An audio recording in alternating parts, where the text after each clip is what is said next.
कोई भी जो कहते हैं कि आप खुद ओपीएस ले लिए सबको जो है देखिए तो कह रहे हैं कि आपने धोखा कर दिया। तो वो कर आप अभी बातचीत में आप ये भी कह रहे हैं कि ओपीएस अच्छा, ओपीएस से तो अच्छा नहीं है, लेकिन यानी कि आप भी मानते हैं कि ओपीएस से अच्छा नहीं है ना। मैं तो पहले ही कहता हूँ तो फिर ये अगर क्यों मान अगर लिया? अगर ओपीएस बहाल। नमस्कार, मैं चंदन कुमार और आप देख रहे हैं अपना पसंदीदा चैनल अंगवानी।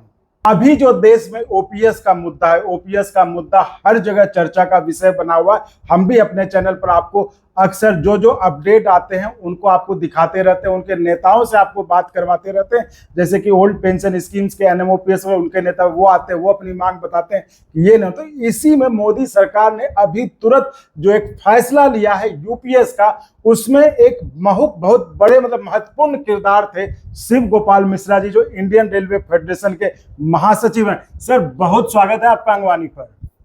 सर, ओल्ड पेंशन की लड़ाई लड़ रहे हैं, एनएमओपीएस वगैरह जो है, और कर्मचारियों का आमतौर पर यह कहना है कि ये यूपीएस उनके फेवर में नहीं है, जबकि आप कह रहे हैं कि यूपीएस उनके फेवर में। आपके दफ्तर के बाहर भी स्वागत वाले बोर्ड लगे, आपको धन्यवाद दिए जा रहे हैं। तो ये कैसे, ये विरोधाभास कैसे है सर? देखिए, ये जो लड़ाई है उसको ऑल इंडिया रेलवे फेडरेशन ने करीब 20 साल से ज़्यादा हो गया हमको संघर्ष करते हुए। और आप जानते हैं कि ऑल इंडिया रेलवे फेडरेशन 100 साल का संगठन है जी। हमारे जो है वो पूरे देश में जो है वो करीब 9 लाख से ज़्यादा हम लोगों की सदस्यता है अकेले all India railway federation. Joint consultative machinery जो है वो देश के सारे केंद्र सरकार के कर्मचारियों की जो है वो संस्था है। उसका स्टाफ साइड का मैं सेक्रेटरी हूँ। 32 लाख संख्या है उसकी, और एक दो नहीं है, सारे में रेलवे के लोग भी हैं, उसमें डिफेंस के सिविलियन लोग भी हैं, उसमें जो है वो कन्फेडरेशन के झंडे के नीचे तमाम सेंट्रल गवर्नमेंट एम्प्लॉइज़ के लोग शामिल हैं, अकाउंट्स ऑडिट के लोग भी शामिल हैं जो फाइनेंस को अच्छी तरीके से जानते हैं।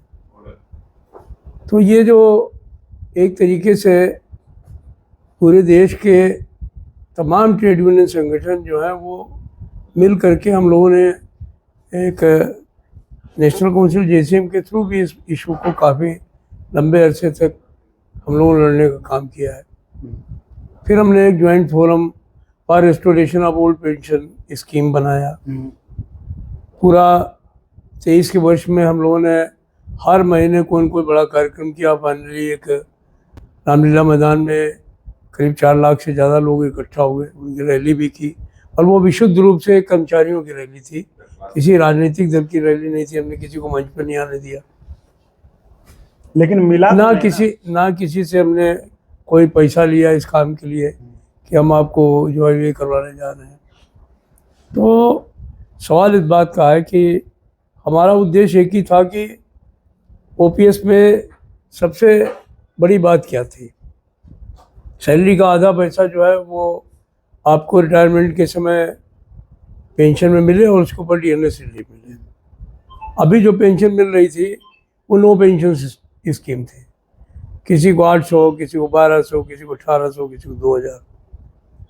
तो अभी वो एक अनिश्चितता का माहौल था, और जब लोग रिटायर हो रहे थे तो उनको बहुत चिंता थी, और जो लोग नहीं भी रिटायर हुए थे उनके मन में एक बड़ा ये भाव था कि हमारा भविष्य क्या होगा। तो एनजेसीएम ने और जितने भी ट्रेड यूनियन ऑर्गेनाइजेशन हैं जुड़े हुए इन संगठनों से, जो रियल ट्रेड यूनियंस हैं, मैं दूसरे लोगों की बात नहीं करता, इनकी चर्चा आप करते हैं वो आप करिए। हमारा हम जो विशुद्ध रूप से ट्रेड यूनियन करने वाले लोग हैं, हम उनकी चर्चा नहीं करते। इसलिए कौन से जिनकी आप करते हैं, किसकी? जो अभी आपने बोला ना, तो सरकारी कर्मचारियों को हम रिप्रेजेंट करते हैं। हाँ। और ट्रेड यूनियन के झंडे के नीचे रिप्रेजेंट करते हैं, समझे नहीं? हाँ। इस पे किसी सरकारी किसी पॉलिटिकल पार्टी का जो है वो झंडा नहीं लगा हुआ है, और हम किसी पॉलिटिकल पार्टी के कोख से पैदा नहीं हुए हैं। किसी पॉलिटिकल पार्टी के पास जाके हाथ झोली फैला के पैसा नहीं लेते हैं, उनसे चिट्ठी लिखवा करके जिलों में रैली नहीं करते हैं। हमारे पास इतनी ताकत है कि हमारे कर्मचारी हमारी ताकत हैं, समझे कि नहीं? तो हम लोगों ने जो किया है वो विशुद्ध रूप से ठीक किया है। अभी ये फैसला हो गया, मेरी बात सुनिए पहले। ठीक। हमने सीधा फैसला किया है, जो ओपीएस है हाँ। आपको 50% हमें पेंशन के रूप में देना होगा और उसके ऊपर आपको डियरनेस रिलीफ देना होगा। सरकार ने फैसला कर दिया, ठीक है। एक आपको एश्योर्ड पेंशन का सिस्टम जो बंद था वो चालू हो गया। जो पुरानी पेंशन जो ओपीएस है उसके अंदर 40% जो है वो फैमिली पेंशन मिलती है। हमने 60% फैमिली पेंशन के आदेश कराए। जो ओपीएस है उसमें 9,000 रुपये मिनिमम पेंशन मिलती है, हमने 10,000 रुपये मिनिमम पेंशन और उसके ऊपर डियरनेस रिलीफ के आदेश कराए। तो ये जो जिनका आप नाम लेते हैं उनके धंधे क्या हैं वो आप जाने। हमारा एक ही धंधा है कि हमें अपने कर्मचारियों के जो बेस्ट हो सकता है उसको हम निगोशिएट करते हैं और इसको आज नहीं, जब से ये स्कीम्स बनी है, चाहे 66 से तो जेसीएम आई है, तब से हम लोग निगोशिएट कर रहे हैं। हम भी नहीं थे, हमारे इस बोर्ड के ऊपर वीवी गिरी हैं, जयप्रकाश जी हैं, जार्ज फर्नांडीज हैं, मैं तो बहुत छोटा आदमी हूँ। तो उन लोगों ने इन सब चीज़ों को किया है।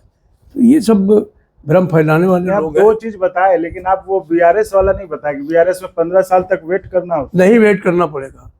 ये बड़ा मतलब ये जो लोग बोलते हैं कि बीआरएस पे वेट करना पड़ेगा, एक दिन भी नहीं वेट करना पड़ेगा।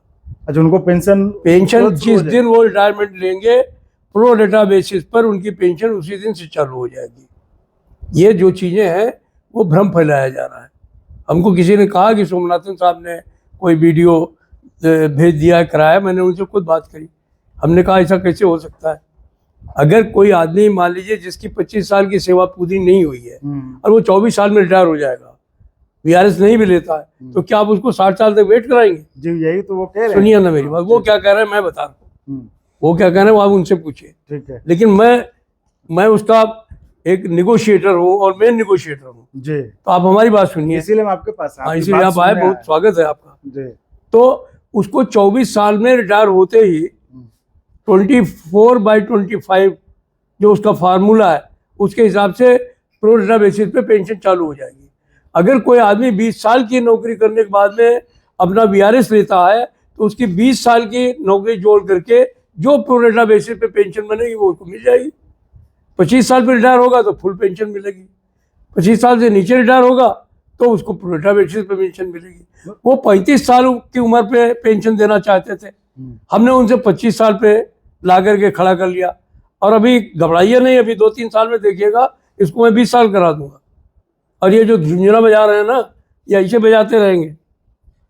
लेकिन लड़ाई तो आप भी लड़ रहे थे कि वो नहीं लड़ रहे थे, लड़ाई हम ही लड़ रहे थे। आप भी लड़ रहे थे, वो नहीं लड़ रहे थे, वो राजनीति कर रहे थे, हम लड़ाई लड़ रहे थे। हम आप ही की बात कर रहे हैं। आप ही अभी बता रहे थे बातचीत में कि आप ओपीएस के लिए ज्वाइंट फोरम फॉर ओपीएस और ये सब आप किए। हाँ, हमने किया लेकिन वो जो लोग हैं, जो राजनीतिक लोग हैं, जो चंदाखोर लोग हैं, वो लोग जो हैं वो सिर्फ अपना जो है वो अलग चला रहे थे। हमने उनको न्योता दिया था कि आइए शामिल होइए इस महाकुंभ में, काहे नहीं आए?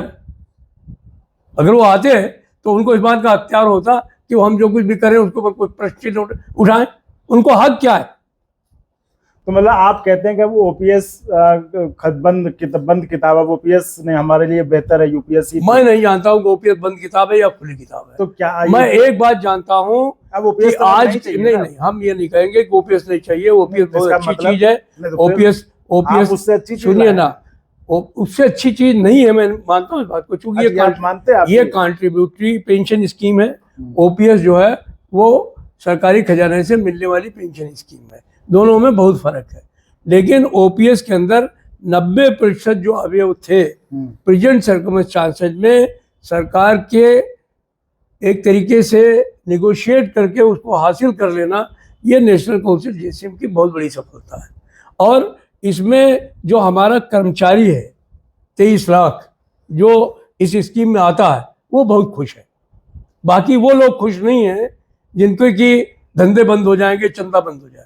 बाकी आप पता नहीं किनके बारे में करें, लेकिन जो कमेंट आते हैं लोगों के वो तो मतलब बहुत परेशान है, वो कंफ्यूज है कि आखिर कौन सा सही है स्कीम। देखिए एक बात सर, सुनिए, मैं एक चीज मेरा सवाल कोई है। भी चीज आए, कोई भी नई चीज आएगी हाँ, तो वो उसके बारे में इमीडिएटली कोई कुछ नहीं कहा जा सकता। इसलिए नहीं, हम आप लोग तो कह सुनिए ना सकते मेरी हैं बात, सर। हम निगोशिएशन में रहे हैं, वही कह- आप तो कह ही हमको हर चीज मालूम है सकते हैं। जी। कि क्या मिलने वाला है क्या नहीं मिलने वाला है। हाँ, लेकिन अभी कोई कहेगा कि इसमें आपको ग्रेच्युटी नहीं मिलेगी, हाँ। खूब प्रचार किया जा रहा है हाँ। कि आपको ग्रेच्युटी नहीं मिलेगी। क्यों नहीं मिलेगी?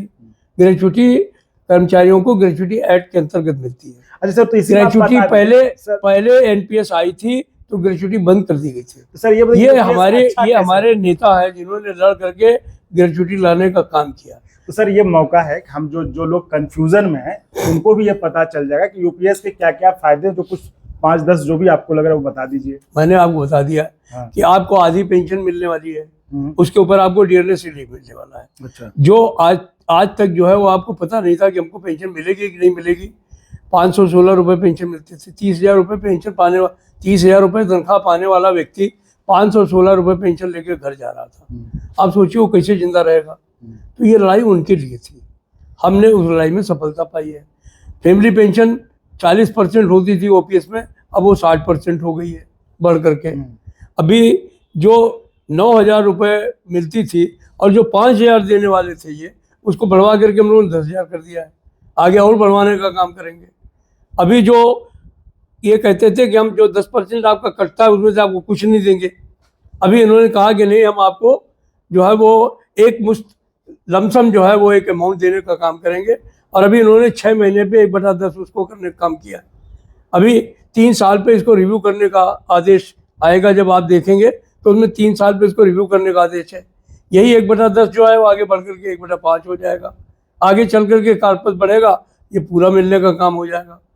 तो एक बात तो निश्चित है कि सरकार ने ये तय कर लिया है कि हम पुरानी पेंशन बहाल नहीं करेंगे। हमने पुरानी पेंशन की बहाली और पुरानी पेंशन में जो फायदे हैं उनको लागू कराते हुए एक बीच का रास्ता निकालने का काम किया है। और सरकार ने बहुत सारी चीज़ें जो हम लोगों ने बाद में उसमें डालने का काम किया, जो कमेटी की रिपोर्ट थी, तो उसको उन्होंने स्वीकार भी किया। और मैं इस मामले में प्रधानमंत्री का भी बहुत शुक्रगुजार हूँ कि बहुत सारे इशूज़ हैं, मैं बहुत सारे चीज़ों का खुलासा भी नहीं कर पाऊँगा, लेकिन उन्होंने भी जब देखा कि मामला जो है वो गड़बड़ होने वाला है या कुछ निगोशिएशंस में उन्होंने ये अनुभव किया, उनको सूचना मिली कि ये टूट सकता है, तो उन्होंने स्वतः संज्ञान लेते हुए इसमें जो है वो इंटरवेंशन किया। और ये उनकी वजह से बहुत सारी चीज़ें हल हो गई। ये तो आपने बता दिया अच्छा कि जो है यूपीएस आपके हिसाब से कि यूपीएस के ये फायदे हैं सर, लेकिन आप अभी बातचीत में आप ये भी कह रहे हैं कि ओपीएस अच्छा, ओपीएस से तो अच्छा नहीं है, लेकिन यानी कि आप भी मानते हैं कि ओपीएस से अच्छा नहीं है ना? मैं तो पहले ही कहता हूँ, तो फिर अगर ओपीएस बहाल हो जाती, अगर ओपीएस बहाल हो जाती तो उससे अच्छा कुछ भी नहीं है। लेकिन हमको मालूम है कि अगर ओपीएस बहाल नहीं हो सकती तो हम लोगों को मरते हुए थोड़ी देखेंगे। तो आपने फिर हम क्यों मंजूर किया? मैं सीधी बात जानता हूँ। हाँ। एक मोटी बात समझ लीजिए जी। हमारे को अपने पिताजी से 1 लाख रुपए की जरूरत है। मैं उनके पास गया, हमने कहा कि पापा 1 लाख रुपए हमको चाहिए। बाप ने कहा 90,000 रुपये लेना है तो ले, नहीं तो अपना रास्ता देख। समझे कि नहीं? तो मैं उन बेवकूफ़ बच्चों में नहीं हूँ कि 10,000 रुपये के लिए 90,000 छोड़ के चला जाऊँ, अपने लोगों को फिर या रास्ता दिखाऊँ। तो ये आप जो बात कह रहे हैं वो अपने स्थान पर है, लेकिन हमने 90% जो ओपीएस के फ़ायदे हैं उन लोगों को दिलवाने का काम किया है। अब जो बहुत क्रांतिकारी लोग हैं, अब उनको कहिए कुछ वो लोग करें। तो अब क्या, अब ओपीएस की लड़ाई अब चलेगी नहीं चलेगी, अब क्या करना? मुझे नहीं मालूम है। हमारा जेसीएम, हमारा जेसीएम, हमारा ज्वाइंट फ्रंट जो है वो बैठ करके जो भी फैसला लेगा, मैं तो उसका एक कन्वीनर हूँ, तो एक तरीके से फैसिलिटेटर मान लीजिए मुझको। मैं अकेले कुछ नहीं कर सकता। जो हमारे तमाम संगठन हैं, जिनमें कि राज्य कर्मचारी हैं, जिनमें शिक्षक हैं, जिनमें निगम के कर्मचारी हैं, जिनमें ऑटोनोमस बॉडी के कर्मचारी हैं, जिनमें केंद्र सरकार के कर्मचारी हैं, उन सब ने इसका स्वागत किया है। अभी हम लोग आगे उनकी मीटिंग बुलाने वाले हैं और सब लोग बैठ करके जो निर्णय लेंगे उसको हम लोग आगे बढ़ाने का काम करेंगे। अभी फ़िलहाल जो हमारे जो हमारा जो संगठन है या जो हमारा जॉइंट फोरम है उसके लोग जो है वो जो फैसला हुआ है उससे बहुत संतुष्ट है। सबने बधाइयाँ दी हैं और लोगों ने कहा है और जैसे में स्टाफ साइड ने तो निगोशिएट ही किया है, तो वहाँ तो कोई दोहराई नहीं है। एक चीज और बता दी सर, लोग वो कहते हैं कि ये पहले से सब कुछ तय था, आप लोगों को बस बुलाया गया और आप लोगों को फैसला सुना दिया गया, ऐसा है कि जिन लोगों ने कभी निगोशिएशन नहीं किए हैं, जिन लोग जानते नहीं हैं कि निगोशिएशन और वार्ता तंत्र क्या होता है, हम लोगों का काम यही है निरंतर। हमने पे कमीशन निगोशिएट किए हैं, हमने महंगाई भत्ते निगोशिएट किए हैं, हमने वेज रिवीजन निगोशिएट किए हैं, हमने छुट्टियां निगोशिएट की हैं, हमने सीसीएल निगोशिएट की है, हमने कर्मचारियों की वर्किंग कंडीशन निगोशिएट की है। तो हमको मालूम है निगोशिएशन कैसे होता है। इनको क्या मालूम है? इनको कोई पूछता नहीं, इनको कोई बुलाता नहीं, तो सवाल है इनको क्या मालूम है? ये कुछ भी कर सकते हैं। तो ऐसे लोगों का कोई आपके दिमाग में कोई महत्व होगा, लेकिन आम जो कर्मचारी है जो जानता है कि नहीं हमारे लिए जीने मरने वाले लोग यही हैं, समझे कि नहीं, ये वो लोग हैं जो हमको भी धोखा नहीं देंगे, तो उनका हमारे ऊपर विश्वास है। तो वो तो कह रहे हैं कि आपने धोखा कर दिया। तो वो कह रहे हैं जो चंदा हुआ, जिनका चंदा और धंधा बंद हो गया है। लेकिन आप आम आदमी, आम कर्मचारी पास जाइए ना, जो 1 जनवरी 2004 के बाद का है। आप चलिए कल हमारे साथ में रोहतक, आपको मैं ले चलूँगा, अपनी गाड़ी से ले चलूँगा। आप देखिए वहाँ जो 80% वहाँ पे यंगस्टर्स होंगे और आप उनका उत्साह देखिए। अभी मैं बेंगलोर गया था, 3,500 लोगों ने विजय दिवस मनाया इसको लेके। हाँ, इसी को लेके। अभी मैसूर में था, 2,500 लोग थे, उनमें 2,000 बच्चे और बच्चियां थे। अच्छा। जिनके अंदर उत्साह था। तो ये सिर्फ जो रो रहे हैं लोग, वो सिर्फ इस बात को लेकर के रो रहे हैं, अरे ये कैसे हो गया, आधी पेंशन कैसे मिल गई लोगों को। तो इसलिए इनके दिल में परेशानी हो रही। और दूसरी सबसे बड़ी बात है, चंदा कहाँ से आएगा जिसको वसूल करके ये सारा धंधा चल रहा। ये तो कर्मचारी ये भी देख रहे हैं वीडियो, तो वो खुद अपने जवाब लिखेंगे और कमेंट में बताएंगे। तो सर अंत में मुझे बहुत कमेंट मिलते हैं। हाँ। गालियां भी मिलती हैं, आशीर्वाद भी मिलता। तो मैं कमेंट, एक बात और समझ लीजिए। हाँ। कि सोशल मीडिया के ऊपर हम यूनियन नहीं करते। हाँ। ये भी बात आप पूरे तौर पर समझ लीजिए। सोशल मीडिया एक अच्छा टूल है, मैं जानता हूँ, लेकिन हम जमीन में कुछ करेंगे तभी सोशल मीडिया है। तो सोशल मीडिया में कौन हमको गाली दे रहा है, कौन हमारी तारीफ कर रहा है, मैं इसके ऊपर कभी नहीं जाता। तो सर अंत में ये बता दीजिए, आप लड़ रहे थे ओपीएस के लिए और आ गए यूपीएस लेके, तो आप इसको अब क्या, इसको हम इसको बहुत अच्छा मानते हैं। हमने जो लड़ाई लड़ी बहुत अच्छी लड़ी।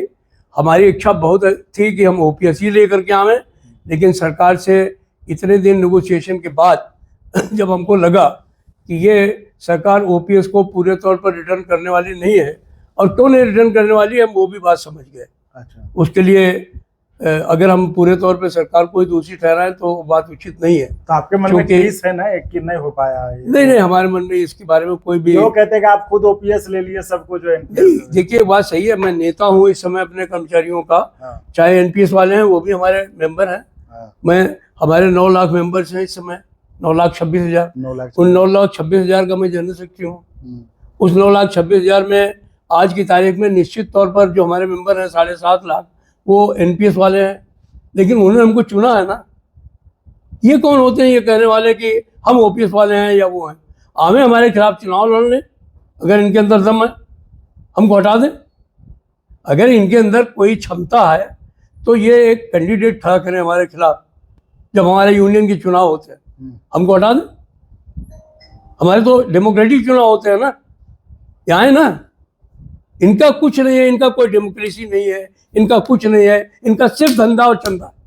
तो आप लेकिन बार बार बोलते हैं कि हम गए तो ओपीएस ले, लेकिन नहीं हो पाया। तो हाँ ठीक है, इसमें कौन सी खास बात है? आप मान रहे हैं कि नहीं ये देखिए, यही कोई और बात है। ये देखिए, अगर आपको कलेक्टिव बार्गेनिंग के बारे में कोई भी ज्ञान है, समझे कि नहीं, तो आपको ये चंदन मान करके चलना पड़ेगा कि आपकी डिमांड जो आप ले करके चले हैं वो 100% पूरी होगी नहीं होगी इसका कोई मतलब नहीं है।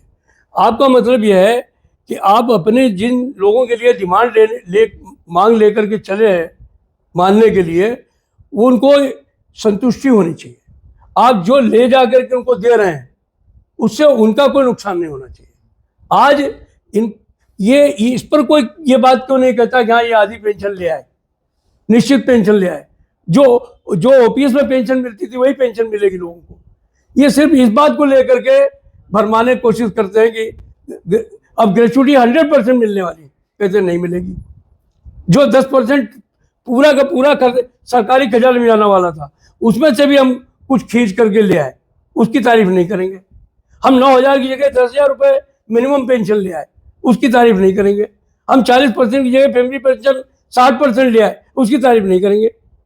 बस यही कहेंगे कि ओपीएस नहीं लाए, ओपीएस नहीं लाए। तो ले आओ ना, तो आप तो करते रहे ना। तो आप भी कह रहे हैं कि हम नहीं ला पाए ओपीएस। भाई हम नहीं ला पाए तो हम नहीं ला पाए तो हमको इसका कोई अफसोस नहीं है। अभी भी हमारा काम करने का तरीका बिल्कुल अलग है। नहीं चलिए आप नहीं मेरी बात समझिए। अगर इस योजना में, इस यूपीएस में कोई भी कमी होगी, इसमें कहीं पर कोई भी सरकारी कर्मचारी का नुकसान होगा, तो ये हमारी जिम्मेदारी है। हम उसको इसी सरकार से या आने वाली सरकार से, जो भी सरकारें रहेंगी, हमारा काम उनसे निगोशिएट करना है। हमने बहुत दफ़े इसको ठीक कराया है। जो हमारी पुरानी पेंशन थी ओपीएस, वो 57 में आई थी और 2003 तक उसमें करीब 20 बदलाव आए। पहले 35 साल था, फिर 33 साल हुआ, फिर 30 साल हुआ, फिर 25 साल हुआ, फिर 20 साल हुआ। आखिरी से परिवर्तन होते रहे ना। आने वाले समय में ना हम कहीं जाएंगे, न लोग कहीं जाएंगे, न तंत्र कहीं जाएगा। अभी इसमें कितने सुधार होंगे, भविष्य रहेगा, आप रहेंगे, हम रहेंगे, तो आपको दिखाएंगे कि ये योजना और आगे कितना बढ़ती है। हो सकता है कि ये आगे आने वाले दिनों में ओपीएस से भी अच्छी योजना हो जाए। अच्छा, ऐसा लग रहा है? जी हाँ। तो ये थी हमारी खास बातचीत शिव गोपाल मिश्रा जी से, जो देश के बहुत बड़े संगठन ऑल इंडिया रेलवे फेडरेशन के महासचिव हैं। और इनको मतलब हम क्या परिचय दें, पूरा कर्मचारी जगत इनको जानता है। और उनकी ये बातचीत, ये उन जेसीएम के 12 सदस्यों में एक थे जिनकी मुलाकात जो है प्रधानमंत्री मोदी के साथ हुई थी, और उसमें इस पे यूपीएस पे मोहर लगा था। और कर्मचारी संगठनों का जो ओपीएस के समर्थक है, उनका कहना था कि शिव गोपाल जी ने गलत कर दिया। लेकिन हम पत्रकारिता का धर्म निभाते हुए हमने इनकी भी बात आपके सामने रखी। आप कर्मचारी खुद हैं, आप खुद तय करिए कौन सही है कौन गलत है। तो बहुत बहुत धन्यवाद शिव सर। चंदन भाई, आपने बहुत अच्छा किया, आप आए और हमारी बात को आपने बहुत बेबाक तरीके से लोग सामने रखने का काम किया। वैसे तो हम रखते हैं, हमारे साथी रखते रहते हैं, लेकिन आपके माध्यम से चीज़ें जाएंगी तो और अच्छा रहेगा। आप भविष्य में भी अगर कोई आपको लगे कि कहीं पर कोई भ्रांति है तो you are always welcome. Thank you sir. तो दर्शकों, इसी तरह आप चैनल को लाइक शेयर सब्सक्राइब करते रहें और संभव हो तो ज्वाइन भी करें, जिससे हम और गुणवत्तापूर्ण कंटेंट के निर्माण में हमें मदद मिले। धन्यवाद सर।